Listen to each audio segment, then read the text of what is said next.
Hi folks, Frostbite here with Avalanche Gaming. Wanted to take a look at Doom 3 BFG Edition. Recently came out in fall, I think November of 2012, October, November 2012.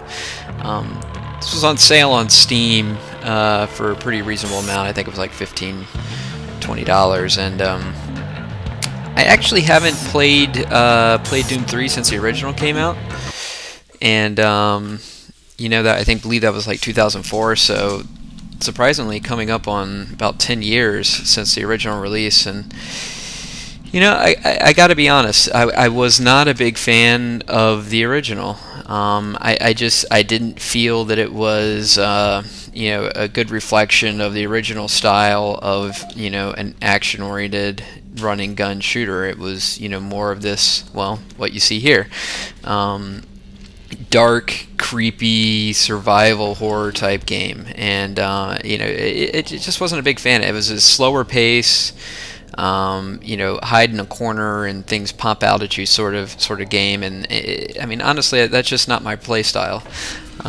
So you know, I played through the original. I wasn't overly impressed. I haven't touched it since. It's been almost 10 years, as stated, and you know, I think that says something about the original game.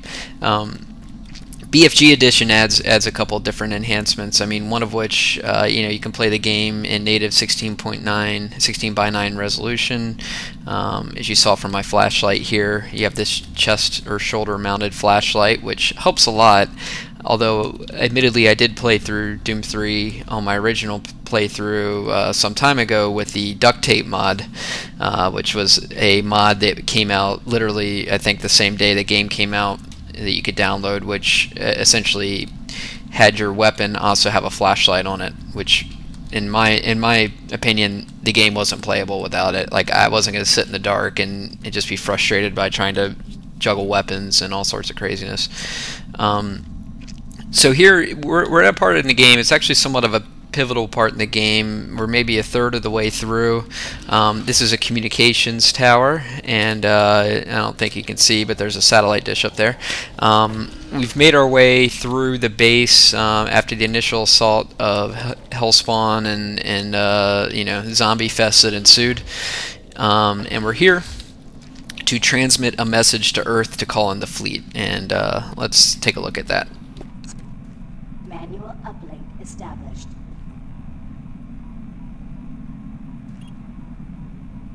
Marine, you hear me? Back off from that console. Do not call for reinforcements. We don't know what the hell is going on here, and until we do, this area remains under UAC control. Cancel that transmission.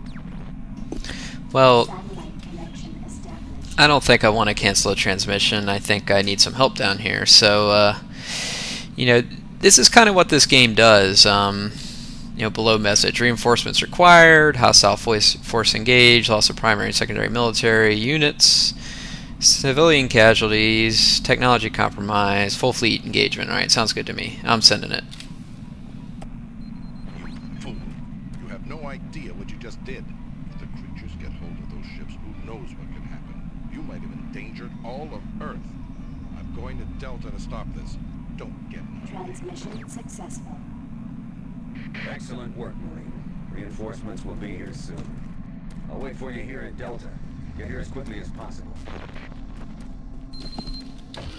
So the elusive Delta Labs, where supposedly is the you know, the original ground zero, I guess, for this whole invasion. There's that satellite thing I was telling you about. I mean, I gotta tell you, I started gaming first-person shooters, you know, when I was younger. Wolfenstein 3D was actually about the first game I ever played that I was so addicted to, and of course that was developed by id Software, the same company that made Doom, and subsequently Doom 3. These things are interesting because they spawn, and that was close. As you can see, I have 1 health. You know, and just loved the games. I mean, they literally were one of a kind. You didn't, you know, you didn't see, you know, any other games like that at the time, and they were very revolutionary. And you know, id Software through the 90s made some great games. I went on to play Quake, Quake 1, Quake 2, Quake 3, and enjoyed those greatly. You know, just really had a lot of fun. It felt like to me that they really, you know, lost their way as they made it into this, you know, next, after the millennium, the next decade. I feel like they never really evolved their games to compete with a lot of other play styles of a lot of different games that were out there. You know, you think about, you know, getting in past the millennium, you have Halos start to come out, you have, you know, Call of Duty even, and Half-Life. You know, these games were really just didn't evolve too much. They look pretty. As we're shooting these guys here, they look pretty, but they just never. The gameplay wasn't there, in my opinion. So this BFG edition of Doom, and I really need that. Oh, come on, don't hit this. Not the time to reload. Wow, that was close. As I'm down to like my last mag there on the gun. You know, I mean, it has its moments, but it's just, you play 10 minutes of this game and you've kind of played the whole game, because the whole game is really like this. And one of the things that we went through earlier with the communications array, you know, they make it like you have a decision, call the help, don't call the help. But honestly, it doesn't really make a difference as far as the storyline is concerned, what you do. You know, it's a very linear path, even though they would like you to think that it's, you know, that there's a lot of choice in it. Alright, good. Now we're full health again. Some more armor shards. You know, the weapons in this game too, I mean, I don't understand, like, the plasma rifle, for instance. It doesn't seem like it does. I would actually like to do a test where I line up a bunch of the enemies and I shoot them, because I don't think that the plasma rifle does any more damage than the machine gun or any of the other weapons for that matter. Alright, I think I need to go this way. I'm a little bit lost, but that's alright. Yeah, so, you know, original Doom 3, played through it. You know, haven't replayed it since its release. You know, what I was really hoping these games would do is play more like the. Oh, that's fun. Is play more like you know, Left 4 Dead. I mean, real action shooter, co-op. I mean, one of my favorite things that I used to do is you know, when I was younger, is my buddies would come over. We would network our 486s together, and we would play Doom co-op and have a blast. Jeez, how many guns I got to go through there? All right, I could really use that. Thank you.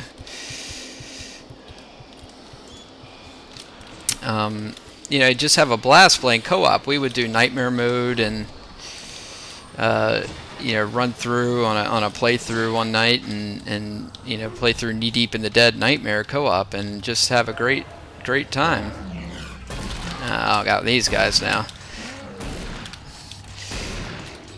So it may just be because I haven't played the old Doom in so long, the original Doom 3, but I don't remember there being the run. I guess it was there, but you know, I find myself running a lot more in this version, and you see here, I mean, I don't remember the original game really being this bright at all. You know, it all being able to, you know, not have to use a flashlight. You know, you have the chainsaw, which is a favorite, which just saws through guys, you know. So that's good for getting out aggression. And I mean, if I were these zombies, I would be more scared of me than. I think it looks like we have a. I remember these guys from Doom 2.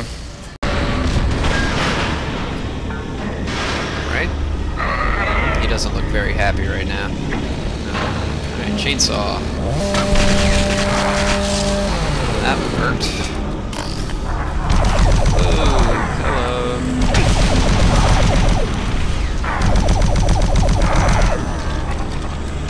Rocket. Alright, well, I guess that about wraps it up for this one. You know, I mean, BFG Edition, you know, I guess it's good. I mean, it feels a little bit more action-oriented than, you know, than the original release of Doom. Whoa, hello. You know, if I, you know, is it worth buying? Steam, if you can get it, 20 bucks, 15 bucks, I say sure, you know, why not? I actually lost my original copy of Doom, and, you know, it is, at least for the history standpoint, it's interesting to play through it. But yeah, you know, this flashlight helps out, but you know, it still, you know, it plays out very, you know, like a traditional shooter. There's not much evolution in the gameplay mechanic here. It you know, felt dated in 2004. Of course, it still feels dated. You know, I would have hoped for a little bit of a re-release. They would have put a little bit more into it. At least added a co-op, because this game would be great with at least 1 or 2 other people to run through with. I really think it could have changed the whole dynamic. But you know, but I know that they're going to release another Doom game, Doom 4, I believe they're working on, which is going to be like Doom 2, and you know, I hope that they go back and revisit that. I mean, it really needs to reinvent itself. It needs to be a little bit more innovative, and you know, their last couple of games they've released haven't been wild successes, and you know, so hopefully they get it right with you know, with the next release. Again, this is Frostbite for Avalanche Gaming. Please like, comment, subscribe. Interested in hearing your guys' thoughts, and you know, this is my first kind of live commentary on a playthrough. I'll, you know, keep doing this, you know, if you guys like it. So like, comment, subscribe, and I'll see you next time.